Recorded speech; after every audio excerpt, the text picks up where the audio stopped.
aw minnu bɛ ka bi Mali lajɛ Mali kɔnɔ Mali kɔfɛ an bɛ foli lase aw bɛɛ lajɛlen ma ni bi Mali ka don kibaru waati sele ka lase aw ma bamanankan la ayiwa Bakari Kulubali Yeleke Masadɛr aw y'a bisimila bi Mali ka don kibaru kɛnɛ kan bi cardo décembre kalo tile 4 san 2022 ayiwa kunnafoni ko la an b'a daminɛ an yɛrɛ fɛ Kati yan nɔ an b'a ladɔnniya k'a fɔ Kati sigida min bɛ ni a bɛ wele ko Farada denmisɛnnakaw ka fara Farada dugutigilakaw kan olu ni Kati mairie u kɔni bɛ ɲɔgɔn na ayiwa dugukolo ko dɔ nɔfɛ ayiwa i ka dɔn n'o ye Farada plateau ye a yirala k'a fɔ ayiwa lo 632 bɔɲɔngo ayiwa ko Kati mairie kɛn bɛ ka o dun Farada plateau la o la min bɛ tali kɛ Kati Farada a dugutigilakaw ka fara Kati Farada a denmisɛnnakaw kan u bɛ min nɔfɛ o ye feere bɛ se ka bɔrɔtɔ cogo min na k'u ka dugukolo lasegin o ma o la ni ye jateminɛ kɛ ni lo 639 a bɛ bɛn hectare 29 bɔɲɔngo ma ka kɛɲɛ ni nin waleya in ye Kati mairie ani Farada awa denmisɛnw ani dugutigilakaw ni ɲɔgɔn cɛ kunungo sibiri don décembre kalo tile 3 san 2022 i ka dɔn u ye lajɛba sigi a ko kan awa Farada dugutigi fɛnnen nɔ n'o ye Drissa Siribe ye awa lajɛ in kɛnɛ kan dugutigi conseiller ka fara Kati Farada a denmisɛnnakaw olu tun bɛ nin nɔ ni ka fara Mamadu Seriba Siribe ale min ye conseiller Kati mairie la wa député kɔrɔ don ale fana tun bɛ a kɛnɛ kan nka min bɛ tali kɛ dugutigi yɛrɛ la n'o ye Drissa Siribe ale tun tɛ kɛnɛ kan ale jɔyɔrɔfaba o tun ye Sori Siribe ka fara ka conseiller tɔ bɛɛ lajɛlen kan ani Kati Farada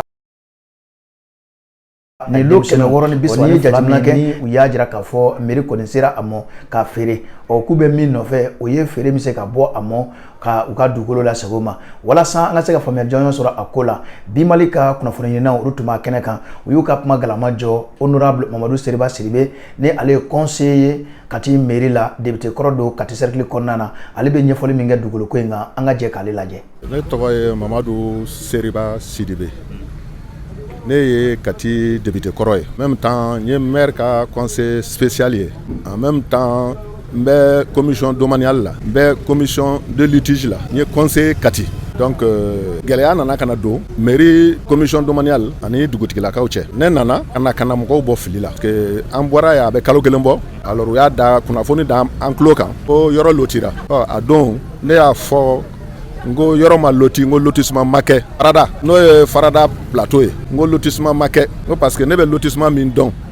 preuve bɛ ne bolo mais n tɛna preuve fɔ o don n ka preuve fɔ don bɛ na Ala y'a kɛ an ye ɲɔgɔn sɔrɔ maire ka bureau kɔrɔ n ko maire ma n ko nin y'a san 6 ye e ni ne bɛ baara la ɲɔgɔn fɛ e ma deli ka foyi confier ne na a tulo b'an kan na ko président de commission n'o saliya ye ko nin y'a san 6 ye aw bɛ dugukolo loti la aw bɛ morcellement na Kati fan bɛɛ ne dun b'a camancɛ la ne ye député kɔrɔ ye ne ye dugutigi den ye a ma ne wele ne k'aw bilasira a ma ne don mission na a ma foyi sara ne na i sigilen filɛ ne ye ne bɛ se k'a seereya k'a fɔ ko nkalon don ne bɛ fɛ ne ye san 5 min perdu nin ye Faradalakaw tun ma da ne na ne bɛ n'a yira Zɛn ne fana ye mɔgɔ suguya min ye ne min sarala ne na e ka wuli ka jɔ bɛɛ bɛ bɔ o kalama n y'a yira mairie mɔgɔw la u filila mun na i dugukolo bɛ di dugukolo état ta don ta b'a kalifa dugutigi la dugutigi b'a kalifa dugudenw na ni mairie mago jɔra la mairie wajibiyalen bɛ a kana dugutigilakaw fɛ yen u ka sigi ka kuma f'o ma ko enquête commodo et incommodo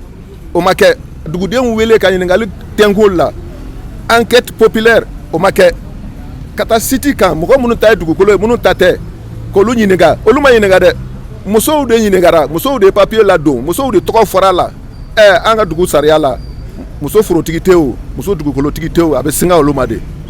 an bɛɛ ye bamanandenw ye an bɛɛ somɔgɔw bɔra yɔrɔ dɔn o bɛ dilan cogo min na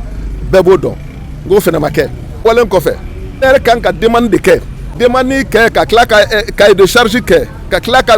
yɔrɔ min bɛna loti k'a plan kɛ a yira préfet la préfet k'a ka miiriya d'a kan ka bɔ yen a bɛ taa urbanisme na urbanisme k'a ka miiriya d'a kan ka bɔ yen ka taa domaine na domaine b'a ka miiriya d'a kan n'a bɔra yen a bɛ taa Kulukoro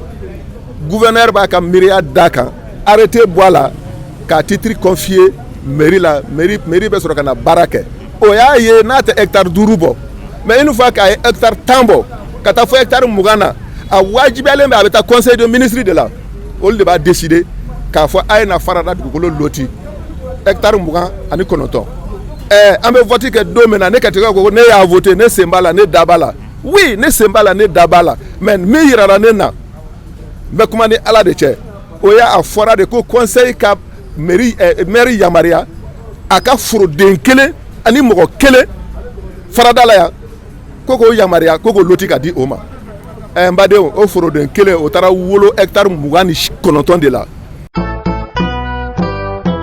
tɛmɛnen kɔfɛ an bɛ aw ladɔnniya k'a fɔ an bɛ taa Sikaso mara kɔnɔna na an b'a jira aw la k'a fɔ min bɛ tali kɛ Sikaso marabolo la ka jolo kibaruya min bɛ o kalanko kan ka kɛɲɛ ni o waleya ye min bɛ tali kɛ lakɔlikaramɔgɔw ka lafasatɔ min bɛ Sikaso mara kɔnɔ olu fana wulilen bɛ k'u jɔ ni tajuru sara bere ye ka kɛɲɛ ni o waleya ye synergie régionale de Sikaso i k'a dɔn tile 2 o kɛlen kɔ sigi kɛ gouvernorat la walasa sigikafɔ ka kɛ ka d'a kan u kɛn bɛ ka baarabila dɔ boloda n'o ye tile 3 baarabila ye heure 70 ani heure 2 k'u bɛna o bila u tɛ kalan kɛ Sikaso mara kɔnɔna na o la ayiwa u ye sigikafɔ dɔ kɛ Sikaso gouvernorat kɔnɔ bɛn ma se ka kɛ a ko kan o kɔnɔna na u ye wele bila u ka tɔn cɛman ni musoman bɛɛ lajɛlen ma académie min bɛ Sikaso mara la k'u ka bɔ ka caya ayiwa sini ntɛnɛn décembre kalo tile 5 san 2022 k'u kana u ka lajɛba kunnafoni lajɛba kɛnɛ kan kunnafoni lajɛba in a bɛ daminɛ nɛgɛ ɲɛ 8 sanga 30 o la ni lajɛ in i k'a dɔn ko a bɛ kɛ Sikaso académie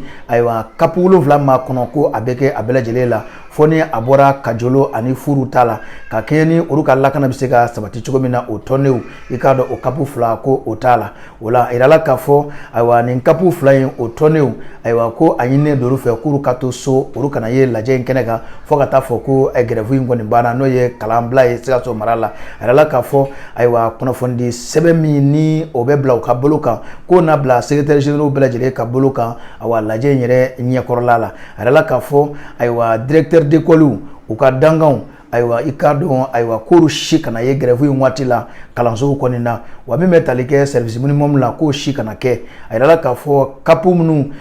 kapu tɔw n'o ye ɲɛna Sikaso Kiɲa ayiwa Ngura la ani Kilela k'olu kan k'u ka lajɛw fana kɛ u ka sigidaw kɔnɔna na a yirala k'a fɔ syndicat ɲɛmaa minnu bɛ nin yɔrɔ kofɔlen ninnu na k'u ka fɛɛrɛ ni dabaliyaw bɛɛ lajɛlen tigɛ walasa ayiwa lajɛba in min bɛ kɛ sini ntɛnɛn décembre kalo tile 5 2022 a ko in bɛ se ka sira sɔrɔ cogo min na u y'a yira k'a fɔ ayiwa u ka nin grève in n'o ye baarabila ye Sikaso mara kɔnɔ a ɲɛsinnen don kalanso minnu ma Sikaso mara la o ye i k'a dɔn k'a fɔ préscolaire premier cycle second cycle enseignement fondamental lycée public IFM ani établissement technique professionnel public ko a ɲɛsinnen don ninnu bɛɛ lajɛlen ma a yirala k'a fɔ lakɔlikaramɔgɔ si kana to kɔ ayiwa u ka nin kunnafoni kɛnɛ in kɔ min bɛ kɛ sini Sikaso mara kɔnɔna na i k'a dɔn k'a fɔ ani u bɛna baarabila min kɛ n'o ye tile 3 baarabila ye ko maa si kana to kɔ a ko la u y'a yira k'a fɔ gɛlɛya min bɛ ayiwa kajolonkaw kan bi ekɔlikaramɔgɔw kan bi ayiwa ko kajolo ye bi ye sini k'o ye yɔrɔ jumɛn ye i k'a dɔn u ye nin kuma fɔ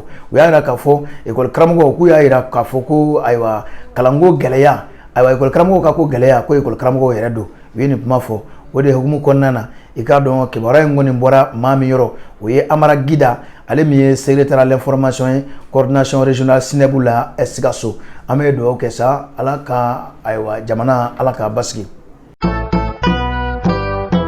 An b'a da aw kulo k'a fɔ an ka jamana kɔnɔ yan nɔ ministre min bɛ yen ni a ɲɛsinnen don an ka lakanakow ma ani sɔrɔsɔgɔw ka ko ɲɛ n'o ye colonel Sadio Kamara ale kɔni ye République fédérale d'Allemagne olu ka lasigiden min an ka jamana kɔnɔ yan a y'o bisimila k'a sabu kɛ i k'a dɔn ayiwa dɔ ka se ka alimanw ka kɛlɛkɛcɛ minnu bɛ MINUSMA kɔnɔna na yan ka se k'olu ka waati mɔnɔbɔ ni ka dɔ fara ka waati kan Allemagne lasigiden awɔ min b'an ka jamana kɔnɔ yan n'o ye son excellence docteur Diedrich Friedrich Reinhold i k'a dɔn awɔ ale bisimilara ministre de la défense et des anciens commandants fɛ n'o ye colonel Sadio Kamara ye nin kɛra juma tɛmɛnen décembre kalo tile 2 san 2022 a kɛra ayiwa Sadio yɛrɛ ka ministre so olu ka lajɛkɛyɔrɔ la ayiwa lajɛ in kun tɛ dɔwɛrɛ ye o ye ka se ka kunnafoni di ɲɔgɔn ma ayiwa bɛnkan min kɔni taara Allemagne gouvernement fɛ i k'a dɔn ayiwa walasa ayiwa fɛɛrɛ ni dabalaw bɛ se ka sɔrɔ cogo min na Mali ale ni Allemagne jamana u bɛ se ka jatigɛwale tigilamaw kɛlɛ cogo min na ayiwa docteur Diedrich Friedrich Reinhold Foll a ye a jira a ka taama in kɔrɔfɔ in kuncɛli la a ko k'a fɔ ayiwa lajɛ min filɛ nin ye ayiwa bɛnkan de taara ka se ka ayiwa alimanw ka kɛlɛkɛcɛ minnu b'an ka jamana kɔnɔ ayiwa n'u bɛ MINUSMA kɔnɔna na u ka waati bɛ se ka mɔnɔbɔ cogo min na ka taa bila san 2024 ayiwa o kilancɛ la i k'a dɔn ko bɛnkan kɔni taara kun tɛ dɔwɛrɛ ye o ye Mali farajɛrɛ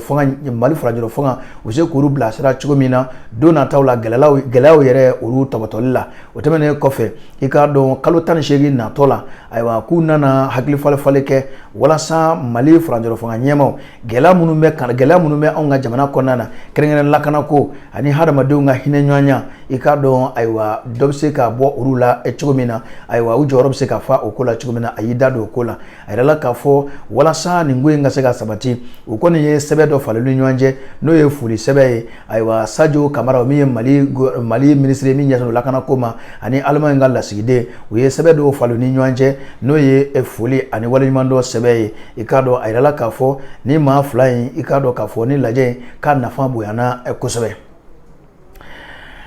O tɛmɛnen kɔfɛ walasa ka bɔ kunnafoni kɔnɔna na an bɛ a jira aw la k'a fɔ ayiwa CEDEAO k'u ye lajɛ kɔni kɛ bi kari décembre kalo tile 4 2022 a kɛra Abuja ayiwa Nigeria jamana kɔnɔ lajɛ min kɔni kɛra yen nɔ u ye bɛnkan dɔw kɔni da CEDEAO jamanaw ka ɲɛsin a dɔw ma awa bɛnkan fɔlɔ kɛra jumɛn ye CEDEAO ka lajɛ min kɛra bi Abuja a bɛnku bɛnna min kan o ye k'a ɲini Bamakɔ fɛ ayiwa k'a k'i jija cogo bɛɛ lajɛlen la Kodowarikaw ka sɔrɔdasi 46 min ni olu bɛ kaso la Bamakɔ yan nɔ ko k'u bila yanni janvier kalo tile fɔlɔ cɛ san 2023 ayiwa ko n'o ma kɛ CEDEAO y'a jira k'a fɔ k'u na ɲangili ta ka da Mali kan bɛnkan filanan u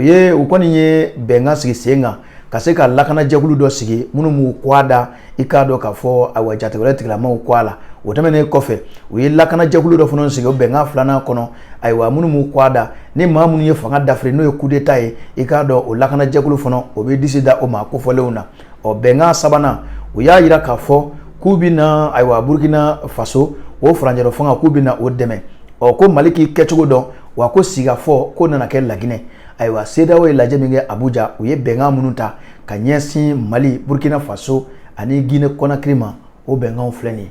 ayiwa an badenw aw minnu bɛ ka bi Mali ka kibaruyaw lajɛ Mali kɔnɔ ani Mali kɔfɛ aw tulo garijɛgɛ kɛra min ye bi kari décembre kalo tile 4 2022 o tun ye nin ye maa min ye kibaruyaw lase aw ma aw denkɛ an'a badenkɛ Bakari Kulubali Yelekeba ambassadeur an tɛ ɲinɛ an tɛ sɛgɛn n'o ye ja ninnu sɔrɔ aw ka kɛ ja ninnu fɛ k'a yɛrɛkɛ wa an mago bɛ aw ka ladilikan na sanga na ka waati walasa an bɛɛ lajɛlen ka bi Mali ka kibaruyaw k'olu jabɔ an b'a jira aw la k'a fɔ bi Mali ka kibaruya ninnu a bɛ plateforme bɛɛ lajɛlen kan aw ni ce aw ka lajɛli la aw k'an bɛn waati wɛrɛ